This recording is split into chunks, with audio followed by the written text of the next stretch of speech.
शिक्षक साथियों नमस्कार। आपके अपने शिक्षक साथी के YouTube channel DS Mishra official पर पुनः एक बार हार्दिक स्वागत है। आज का वीडियो बहुत ही आपके लिए खास होने वाला है।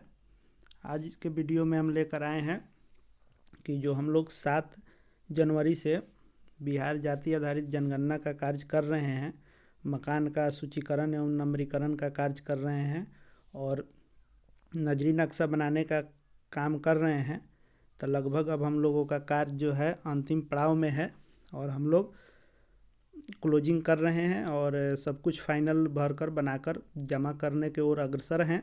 1 से 2 दिनों में जमा कर देना है। तो अभी तक बहुत सारे कन्फ्यूजन इस गणना में रहे हैं कि जितने ब्लॉक हैं उतने तरह के नियम आ रहे हैं, अलग अलग जगह पर अलग अलग तरह से लिखने भरने का नियम बताया जा रहा है, जिससे काफ़ी साथियों के बीच में कन्फ्यूजन पैदा हो गया है। लेकिन चूंकि अब हम लोग अंतिम पड़ाव में हैं और इसको जमा करना है, तो चाहे हम लोग पिछले दिनों कितना भी मेहनत किए हैं, लेकिन अंतिम समय में यदि कोई गलती होती है तो फिर हम लोग बहुत ही परेशान हो जाएंगे। इसलिए हमने यह वीडियो लाया है कि टोटल फॉर्म जो भरना है, जो फॉर्मेट भरना है, नजरी नक्शा बनाना है, उसको कैसे कंक्लूजन पर पहुंचाएं और उसको सही ढंग से कार्य को निष्पादित करके ससमय जमा कर सकें। तो शॉर्ट में सभी कार्यों को आज के वीडियो में विश्लेषण करने वाले हैं कि कैसे जो हम फॉर्मेट हैं भरेंगे। बहुत सारे साथी रफ करके रखे हुए हैं और फॉर्मेट भर रहे हैं, तो कैसे भरेंगे, नजरी नक्शा को अंतिम रूप कैसे देंगे, सभी बिंदुओं पर आज हम लोग विस्तृत रूप से चर्चा करेंगे।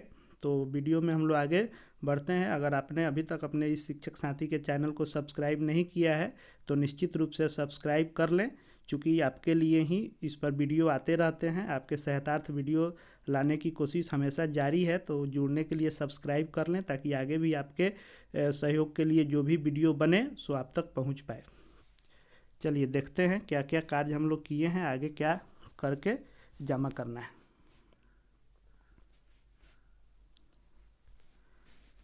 तो सबसे पहला काम था हम लोग को या फॉर्मेट भरना था। तो चूँकि हम लोगों ने इसका फ़ोटो स्टेट पर या कॉपी पर हमने पहले रफ़ किया कि कोई अगर कन्फ्यूजन हो तो बाद में हम लोग फॉर्मेट को भरेंगे। अब हम लोग फॉर्मेट को फाइनली भर रहे हैं। तो फॉर्मेट को भरने में क्या क्या सावधानी बरतनी है उसको हम लोग पहले देखेंगे। तो सबसे पहले इसमें जिला का कोड भर देंगे। जैसे पूर्वी चंपारण से आप हैं तो 09 भर देंगे।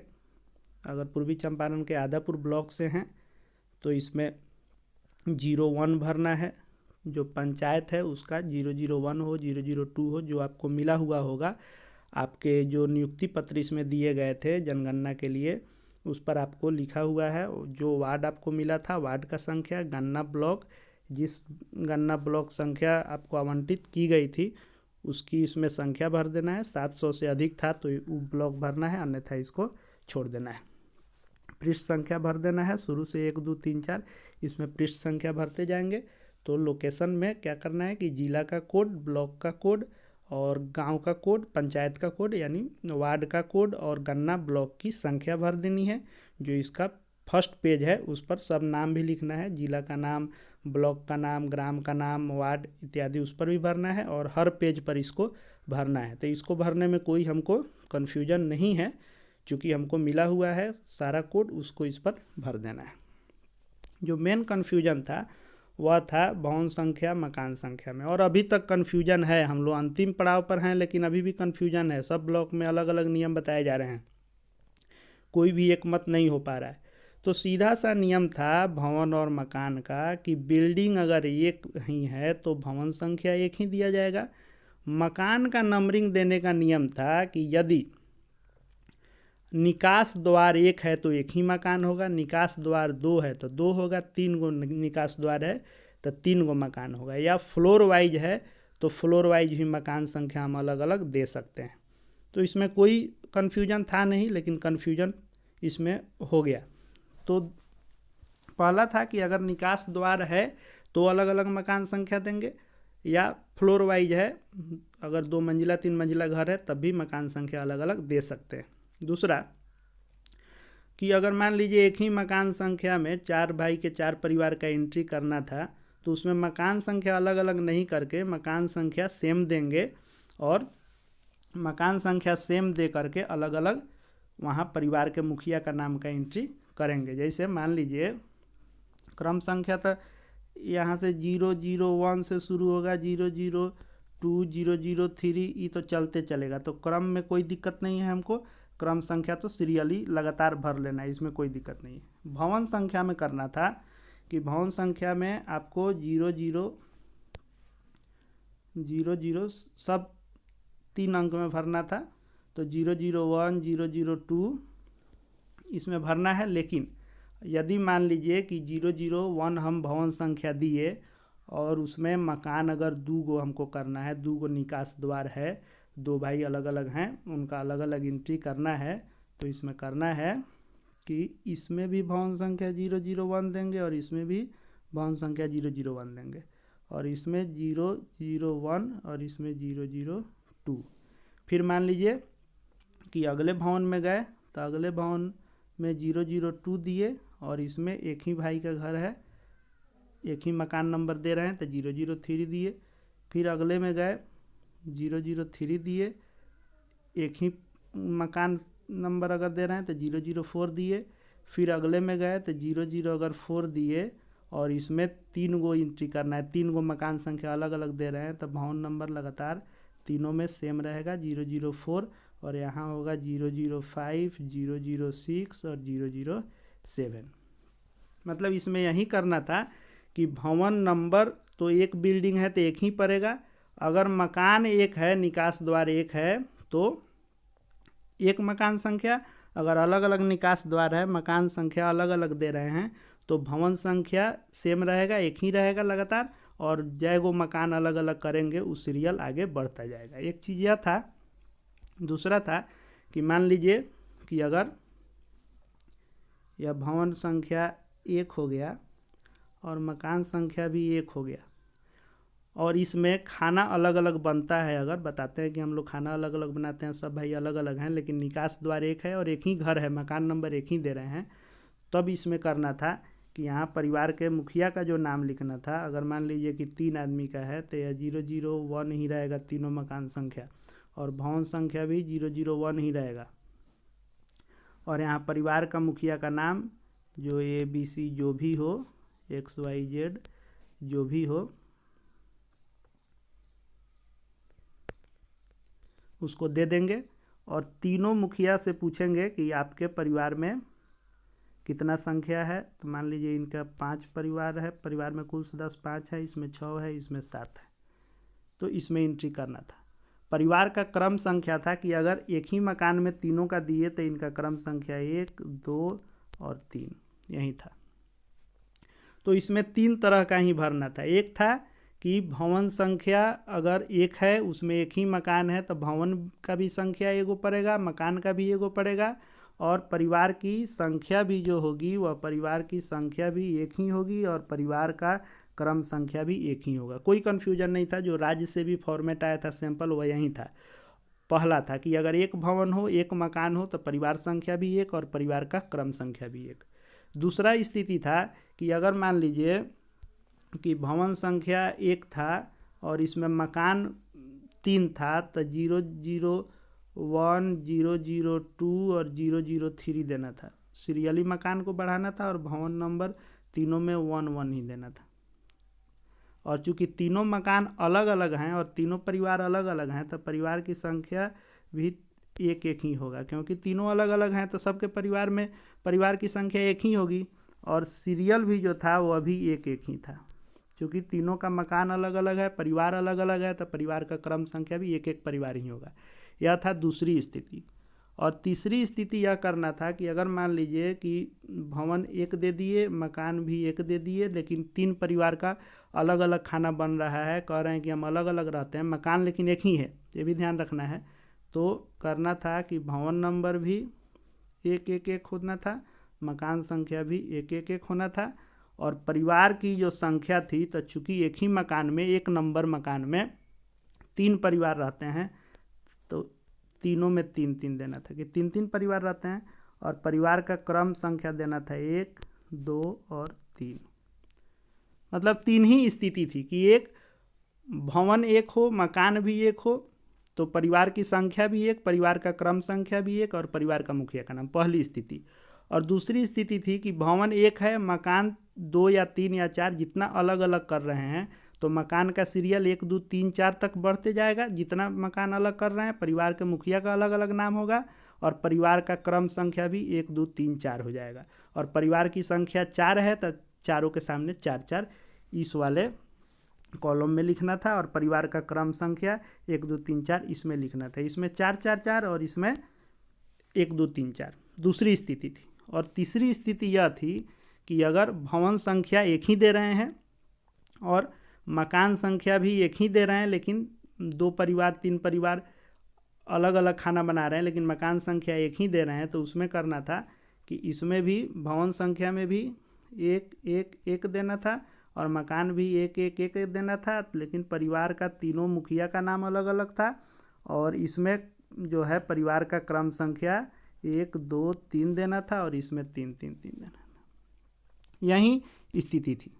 दूसरा था कि इसमें आवासीय लिखते जाना है, जिस उद्देश्य के लिए भवन का उपयोग था आवासीय आवासीय आवासीय लिखते जाना था। परिवार के मुखिया का नाम हो गया, दौरे की तिथि जिस दिन जाके हम गणना किए हैं और उनका हस्ताक्षर या अंगूठा का निशान ले लेना था। यह काम हम कर लिए हैं, फॉर्मेट में यहीं भरना है। ज़्यादा कन्फ्यूजन में हम लोग पढ़ रहे हैं, जितने आदमी से सलाह लेंगे उतना अलग अलग नियम बताएंगे, इसीलिए गलती हो रही है। बहुत सारे साथी सही पहले बनाए थे, किसी और से पूछे या किसी ने राय दिया तो अपना सही को भी गलत कर लिए। इसलिए जो आपके किताब में भी है, जो आपको ट्रेनिंग का किताब मिला है, वो ट्रेनिंग हो सकता है कि हम लोग ठीक ढंग से नहीं कर पाए हों, तो जो किताब मिला है उसमें भी यही दिया है कि 3 ही स्थिति है कि परिवार का अगर भवन एक है मकान एक है तो अलग अलग एंट्री नहीं करके 1 1 1 दिए। दूसरा था कि भवन एक ही है, मकान अगर 2 गो अलग अलग चाहे 3 गो अलग अलग है तो 1 2 3 देना है। और भवन मकान एक ही है लेकिन परिवार अलग अलग खाना बनाता है तो भवन एक मकान एक और परिवार का क्रम संख्या 1 2 3 देना है। यही था, इसमें कोई कन्फ्यूजन नहीं है, इसको भर लेंगे। इसके आगे था नजरी नक्शा। तो नजरी नक्शा का जो ये मिला हुआ है रफ स्केच अगर हम किए होंगे तो इसको अब यदि बना रहे हैं तो इसमें आपको जिला का नाम लिखना है, जिला का कोड भर देना है, प्रखंड का नाम प्रखंड का कोड, पंचायत का नाम पंचायत का कोड, वार्ड का नाम वार्ड का कोड और गन्ना ब्लॉक की संख्या, इतना चीज़ भरना है। उसके बाद ब्लॉक की सीमा जैसे कोई भी नक्शा का हम चौहद्दी बनाते हैं तो उसमें चौहद्दी इसमें लिख देंगे कि उत्तर में कौन सी सड़क है या कौन सा वार्ड है या कौन सा गांव है, अगर गांव बदल जा रहा है तो। फिर दक्षिण में क्या है, नदी है पोखरा है जो है, और पूरब में क्या है पश्चिम में क्या है, चारों दिशाओं की चौहद्दी यहाँ पर हमको लिख देना है। उत्तर में क्या, दक्षिण में क्या, पूरब में क्या, पश्चिम में क्या, यहाँ लिख देंगे। ये सब सिंबल दिया हुआ है कि कैसे कैसे हम लोग को बनाना है नक्शा में। उसके बाद यहाँ पर अपना नाम लिख लेंगे, प्रगणक का नाम। उसके बाद अपना हस्ताक्षर कर लेंगे। जिस पर्यवेक्षक के अंदर में काम कर रहे हैं, एक पर्यवेक्षक के अंदर में 6 आदमी काम कर रहे हैं प्रगणक, तो पर्यवेक्षक साहब का नाम लिख लेना है, उनका इस पर दस्तखत करा लेना है। क्योंकि जमा उन्हीं को करना है तो उनको दे भी देंगे तो अपना जमा कर देंगे। और इसके पहले भी हमने 3 वीडियो लाया था जिसमें एक था कि जातिगत जनगणना कैसे करें। तो अगर अभी भी आपको फॉर्मेट भरने में कोई भी कन्फ्यूजन है, चूँकि यह अंतिम पड़ाव का तैयारी का यह वीडियो है इसलिए मैंने विस्तृत नहीं इसमें बताया है, लेकिन अगर आपको अभी भी फॉर्मेट भरने में कोई परेशानी है तो इसके डिस्क्रिप्शन बॉक्स में हम लिंक दे रहे हैं। एक वीडियो है जाति जनगणना कैसे करें, उसमें आपको सिर्फ यही हम बताए हैं कि जो भाग 2 का फॉर्मेट भरना है, 10 गो जो कॉलम वाला फॉर्मेट अभी हम लोग देखे हैं उसको कैसे भरना है, टोटल कन्फ्यूजन क्लियर उसमें मैंने किया है। उस वीडियो को देख सकते हैं। दूसरा वीडियो मेरा स्पेशल था कि नजरी नक्शा कैसे बनाए, तो नजरी नक्शा शुरू से लेकर अंत तक कैसे बनाना है उसको मैंने उसमें पूर्णतः क्लियर किया है। और तीसरा था कि हमको जातिगत जनगणना करने में, मकान नंबरीकरण सूचीकरण करने में क्या क्या सावधानी बरतनी चाहिए। 3 वीडियो पूर्व में भी आया है आपके सहायता के लिए। अगर आपने देखा होगा तो सहयोग मिला होगा, अगर अभी तक नहीं देखे होंगे तो उसको भी जा करके देख लेंगे, आपको बहुत सहायता मिलेगा। अलग अलग काम के लिए अलग अलग वीडियो मैंने बनाया था, तो इसमें बना लेंगे। अब आगे देखते हैं कि हमने जो अपना एक बनाया है नजरी नक्शा, तो कैसे हमने बनाया है उसको हम लोग देखते हैं।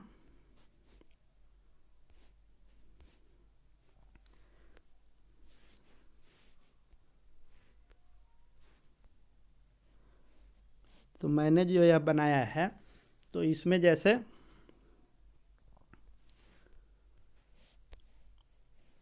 कोई भी नक्शा होता है तो ऊपर में उत्तर दिशा को दर्शाते हैं, दाएं हाथ में पूरब को, नीचे में दक्षिण को और बाएं हाथ में पश्चिम को। तो इन चारों दिशाओं को हम पहले दिखा देंगे। और नक्शा में आपके जो नजरी नक्शा का फॉर्मेट है उसमें दिया भी है कि ऊपर में उत्तर को रखना है।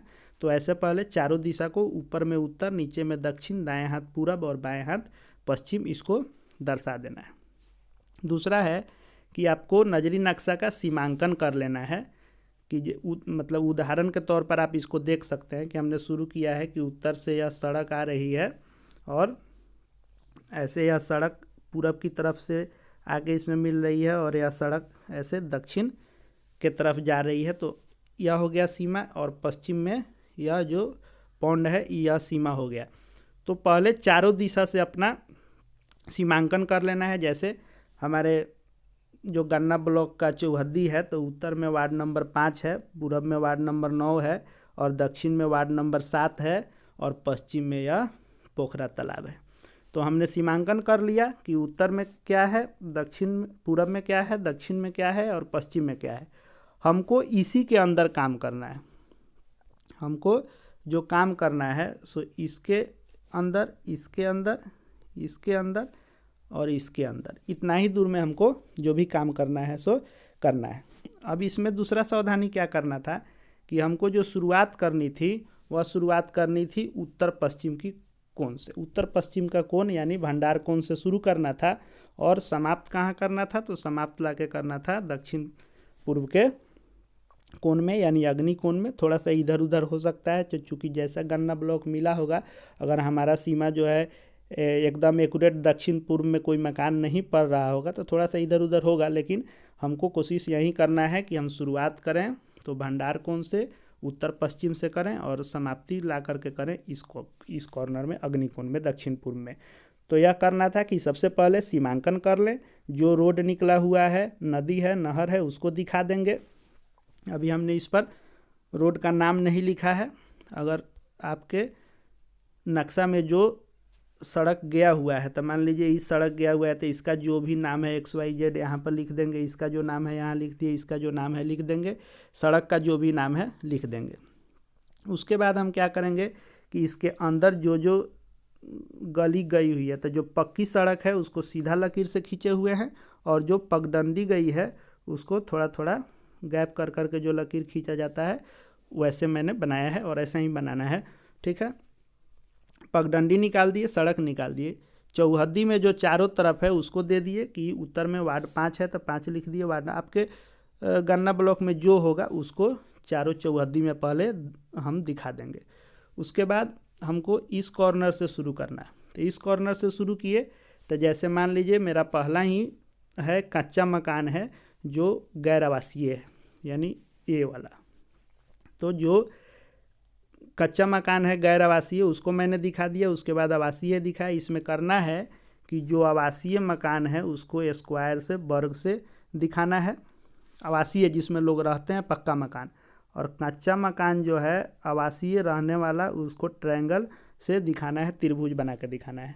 और यदि गैर आवासीय है, दुकान है या कोई इंडस्ट्री है, कोई और यूज हो रहा है, तो चूँकि फॉर्मेट में उसका नंबरिंग नहीं करना है लेकिन नजरी नक्शा में आपको टोटल दिखाना है, तो इसमें क्या करेंगे कि पक्का मकान गैर आवासीय है तो इसको भर देंगे, रेखांकित कर देंगे। कच्चा है तो इसको कर देंगे जैसा कि मैंने किया है कि जैसे मेरे नक्शा में यह है कि यहाँ से शुरुआत में ही एक है, जैसे कोई फूस का बना देता है लकड़ी इत्यादि रखने के लिए, बैठाका के लिए, तो उसको मैंने रेखांकित कर दिया।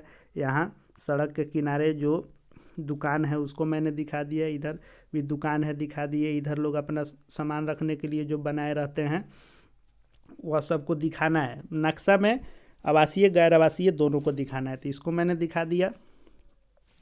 दूसरा करना था कि जब हम इस कॉर्नर से शुरू करेंगे तो सड़क के एक ओर से आना है, तो सड़क के एक ओर से हम आए, इधर से आए, इधर से करते गए, फिर यहाँ से सड़क है तो इधर से चले गए, फिर जैसे जैसे सड़क एक ओर से जाना है, दोनों ओर नहीं करते जाना, एक ओर से किए, फिर दूसरे ओर से वापस हमको आना है। जैसे जैसे सड़क जाएगा वैसे वैसे हमको करना था, तो यह चीज़ ध्यान देना है। उसके बाद है कि बहुत सारे ब्लॉक में हुआ कि नहीं, जो नजरी नक्शा है उसमें हमको मकान नंबर देना है, कुछ जगह कहा गया कि भवन नंबर देना है, तो इसमें भी कन्फ्यूजन हो गया कि मकान नंबर दें कि भवन नंबर दें। लेकिन नियम यह है कि नियम में है कि आप जो यह वर्ग बनाए पक्का घर के लिए, तो इसके अंदर मान लीजिए कि अगर ये भवन नंबर देंगे तो नीचे इसका मकान नंबर देंगे। अगर मान लीजिए कि यह भवन संख्या अगर 6 है और इसमें मकान 3 गो पड़ रहा है, 007 से 009, इसके नीचे लिखेंगे, यानी भवन नंबर कोठा के अंदर और मकान नंबर कोठा के नीचे, इसको दोनों को देना है। नियम यही है कि कोठा के अंदर में भवन नंबर और कोठा के नीचे में मकान नंबर, इसको सीरियली देते जाएंगे। और पक्का मकान है तो वर्ग बना करके, और कच्चा मकान है तो त्रिभुज, पक्का मकान गैर आवासीय है तो उसको भर देंगे वर्ग बनाकर, और कच्चा भी गैर आवासीय है तो त्रिभुज बना करके रंग देंगे, इसको करना है। उसके बाद करना है कि मैंने जैसे तीर भी दिया है कि जिधर से आप कर रहे हैं, नक्शा देखने वाले को आसानी होगी आपकी, आप किधर से घर को करते गए हैं और किधर से निकले हैं, फिर किधर से गए हैं। जैसे मैं इधर से शुरू किया, इधर आया, फिर यहाँ से टर्न किया, यहाँ आया, यहाँ इस सड़क में आए, फिर यहाँ आए, फिर ऐसे आए, फिर यहाँ आए। जैसे जैसे गए हैं और जैसे जैसे निकले हैं, यानी स्टार्ट पॉइंट या स्टार्ट पॉइंट से लेके एंडिंग पॉइंट तक हमको एरो का निशान भी दर्शाना है, जब हम किधर से शुरू किए और किधर गए इसको दर्शाना है। जैसे इसके चौहद्दी में मान लीजिए कि इधर पश्चिम में पौंड पड़ा हुआ है तो पोखरा तालाब को दर्शा देंगे। इस कॉर्नर पर मस्जिद है मेरे नक्शे में, तो मैंने मस्जिद को दिखाया। यहाँ पे एक कल है, और गवर्नमेंट का जो कल हलता है वह है, तो वह उसको जो है इसमें दिखा दिए। कुआं है तो कुआं को ऐसे गोल करके इसके अंदर जो है फिर छोटा गोल को रंग देना है, कुआं को दे दिए, चापाकल को दे दिए। या फिर मंदिर अगर पड़ रहा है तो मंदिर को ऐसे में दर्शाएंगे। आपके इस नजरी नक्शा के साइड वाले में दिया हुआ है जो किसको कैसे दर्शाना है, ऐसे जो है मंदिर को दिखा देना है। मस्जिद मैंने यहाँ दिखाया है, गुरुद्वारा है उसको भी दिखा देना है, स्कूल है तो ऐसे वर्ग बना के एस लिख देना है, पोस्ट ऑफिस है तो वर्ग बना के पोस्ट ऑफिस का पीओ दे देना है, पंचायत भवन है तो पी लिख देना है। जो भी आपके नक्शे में पड़ेगा उसको आपको दिखा देना है कि कोई भी नजरी नक्शा देखे तो आपके गन्ना ब्लॉक पर आसानी से पहुँच के आपके किए गए गन्ना को आसानी से वह देख सके। तो यही सावधानी देखनी है कि आपको चौहद्दी पहले निकाल लेना है, उस चौहद्दी का सड़क, नदी, नहर जो भी है उसको दिखा देना है। चारों तरफ क्या पड़ रहा है, कौन सा वार्ड है, कौन सा गांव है, दूसरा गांव है तो गांव जो भी नाम है उसको दे देना है, सड़क का जो नाम है उसको दे देना है। उसके बाद उत्तर पश्चिम से शुरू करना है, दक्षिण पूर्व में ला करके समाप्त करना है, यानी भंडार कोण से शुरू कीजिए, अग्निकोण में ला करके समाप्त कीजिए। जो भी आवासीय मकान है उसको वर्ग से दिखाइए, जो कच्चा मकान है त्रिभुज से, गैर आवासीय पक्का मकान है तो वर्ग को रंग देना है रेखा खींच करके, कच्चा मकान गैर आवासीय है तो उसको त्रिभुज बना करके रंग देना है। पगडंडी है तो डॉट डॉट से करना है, पक्की सड़क है तो ऐसे बनाना है। तो आप उसमें से जो भी मेन मुख्य जो सड़क होगा उसमें से पगडंडी जो भी निकलेगी उसको इसमें हमको दिखा देना है। फिर करना है कि दोनों चीज़ देना है आपको, वर्ग या त्रिभुज के अंदर में भवन नंबर और उसके नीचे में मकान नंबर, एरो दिखा देना है, सड़क दे देना है, चौहद्दी दे देना है। इस तरह आपका नजरी नक्शा कंप्लीट हो जाएगा। विस्तृत कैसे नजरी नक्शा बनाएंगे इसके लिए भी एक वीडियो मैंने बनाया था, उसको नहीं देखे होंगे तो देख लेंगे। मैंने उसमें बताया था कि कैसे कैसे आप नक्शा को बनाएंगे, तैयार करेंगे। आगे देखिए, यह था कि यदि कोई बेघर परिवार है जिसके पास घर नहीं है लेकिन आपके गन्ना ब्लॉक में वह रह रहा है कहीं भी आपको अस्थायी रूप से भी, तो उसकी भी गणना करनी है। उसमें भी करना था कि इसमें जो भरना है जिला का कोड, ब्लॉक कोड, नगर वार्ड, गन्ना ब्लॉक दे देंगे, क्रम संख्या भी दे देंगे। यहाँ स्थान का विवरण कि वह कहाँ पर रह रहा है।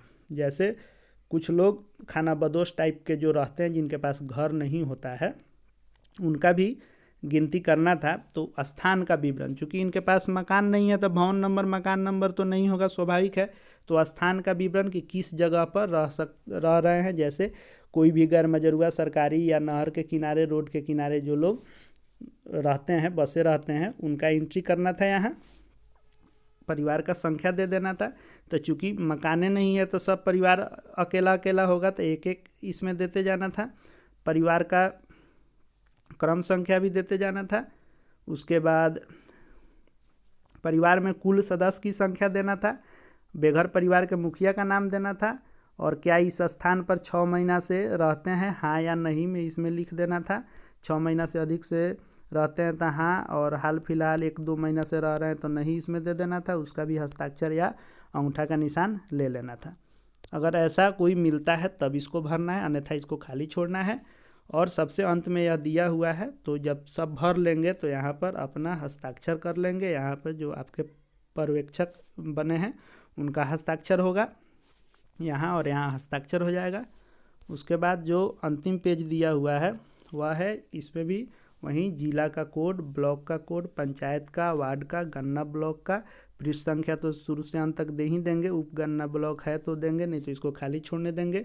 अब क्या करना है कि इसके अलावा आपको गन्ना ब्लॉक की जनसंख्या, यानी जितना परिवार का एंट्री किए हैं उसके परिवार के कुल सदस्य जो आप लिखे हैं, तो वह परिवार के कुल सदस्य जितना आप लिखे हैं वो टोटल को ऐड करेंगे। 500-600 जो भी होगा उसको यहाँ पे आपको लिख देना है कि उसमें टोटल जनसंख्या कितना है जिस आप गन्ना ब्लॉक का गन्ना किए हैं, मकान सूचीकरण नंबरीकरण किए हैं। उसके बाद आवासीय मकानों की संख्या दे देना है, यानी जितना आप मकान उसमें नंबरिंग किए हैं रहने वाला। चूँकि गैर आवासीय का तो नंबरिंग करना ही नहीं था, सिर्फ नक्शा में दिखाना था, तो मकानों की संख्या इसमें दे देंगे। परिवार की कुल संख्या दे देंगे। तो परिवार के कुल संख्या से आशय है कि अगर एक ही मकान में आप मकान संख्या एक ही दे करके 4 परिवार का उसी मकान नंबरिंग में 4 बार उसी मकान का नंबर देकर चारों के परिवार के मुखिया का अलग अलग एंट्री किए हैं, तो टोटल परिवार की कितनी संख्या है उसको करना है। तो परिवार की कुल संख्या का मतलब होगा जो क्रम संख्या आपका होगा, यानी भवन नंबर अगर मान लीजिए 80 भी किए हैं, मकान नंबर 100 भी किए हैं, लेकिन क्रम संख्या आपका अगर 110 चल गया है तो परिवार की कुल संख्या का मतलब 110 हो जाएगा। उसके बाद यह एक दिया हुआ है कि कवरेज का प्रमाण पत्र है कि मेरे द्वारा अनुदेशक पुस्तिका में दिए अनुदेशों एवं मेरे चार्ज अधिकारी पर्यवेक्षक द्वारा बताए गई सीमाओं के अनुसार मैंने नजरी नक्शा तैयार किया है। नजरी नक्शा मैंने सभी भवनों को शामिल कर लिया है, कोई क्षेत्र छूटा नहीं है। मैंने मकानों को नंबर देने तथा संक्षिप्त मकान सूची का कार्य पूर्ण कर लिया है। मैंने अनुदेशों के अनुसार सभी अनुसूचियाँ, फॉर्म, नजरी नक्शा इत्यादि को स्वयं भरा है। और मैंने अपने गन्ना ब्लॉक के अंतर्गत आने वाले सभी भवनों, बेघर परिवारों सहित परिवार को बगैर किसी चूक या दोहराव के गणना कर लिया है। एक किस्म से यह आपका शपथ है कि आप यह शपथ पत्र दे रहे हैं कि जो कार्य हमको दिया गया था उसको मैंने निष्ठापूर्वक पूर्ण कर लिया है। इसको पढ़ लेंगे, उसके बाद यहाँ पर अपना हस्ताक्षर कर देंगे, यहाँ नाम लिख देंगे, पर्यवेक्षक का हस्ताक्षर हो जाएगा, उनका यहाँ नाम लिखा जाएगा, या ब्लॉक में जाएगा तो वहाँ पे जो हमारे चार्ज अधिकारी होंगे उन लोगों का हस्ताक्षर और डेट दिया जाएगा। तो यही इसमें काम था कि आपको जो गन्ना का मकान सूचीकरण नंबरीकरण का भाग 2 का प्रपत्र है, जो मतलब भवन मकान नंबर वाला, और जो यह वाला इसको कंप्लीट करना था। उसके बाद था कि हमको नजरी नक्शा कंप्लीट करना है। उसके बाद यह नक्शा हम बना लिए। उसके बाद था कि अगर कोई बेघर परिवार है तो उसका एंट्री किए, नहीं है तो नहीं किए। और यहाँ अपना सिग्नेचर, पर्यवेक्षक साहब का सिग्नेचर, और यहाँ पर ये अपना शपथ पत्र को पूरा भर लिए। और यहाँ अपना सिग्नेचर, पर्यवेक्षक साहब का, यहाँ जो है चार्ज अधिकारी साहब का सिग्नेचर होगा। इतना काम अगर हम कर लिए तो हमारा कार्य पूर्ण हो गया है। हम इसको जमा कर सकते हैं। और जो हमारा फर्स्ट फेज का जातिगत जनगणना मकान सूचीकरण एवं नंबरीकरण का पहला चरण का काम था वह इस अथी से आपका पूर्ण हो गया। और जो सेकेंड फेज आएगा उसका जब डेट आएगा तो उसको करना है। तो पहले चरण में जो हमारा यह काम था इतना ही काम था। यदि आपने इतना भर लिया है या कहीं भी बाकी है तो इस वीडियो से आप सहायता लेकर के इसको पूर्ण करके ससमय आप इसको दे सकते हैं। अगर आपने अभी तक इस चैनल को सब्सक्राइब नहीं किया है तो अपने शिक्षक साथी के इस DS मिश्रा ऑफिशियल चैनल को सब्सक्राइब कर लें, बेल आइकन को प्रेस कर लें, ताकि आगे भी जो भी विभागीय काम आपको मिलेंगे या जो भी नियम आपके शिक्षा विभाग से संबंधित आएंगे, नियमावली, उसका यहाँ पर वीडियो आपको मिलेगा। आशा है कि आपको हर हमारे वीडियो से कुछ ना कुछ सहयोग मिलता ही है और आगे भी मिलेगा। तो हमसे जुड़े रहने के लिए चैनल को सब्सक्राइब करें। वीडियो अगर आपके लिए उपयोगी लगा हो तो लाइक करें। अन्य शिक्षक साथी के सहयोग के लिए शेयर करें। कमेंट करके बताएं कि और किस विषय पर आप वीडियो चाहते हैं। इस वीडियो को देखने के लिए आपका बहुत बहुत धन्यवाद। आपको हमारी शुभकामनाएं हैं। आप अपने कार्य को पूर्ण रूप से निष्पादित कर करके जमा कराएं। बहुत बहुत धन्यवाद।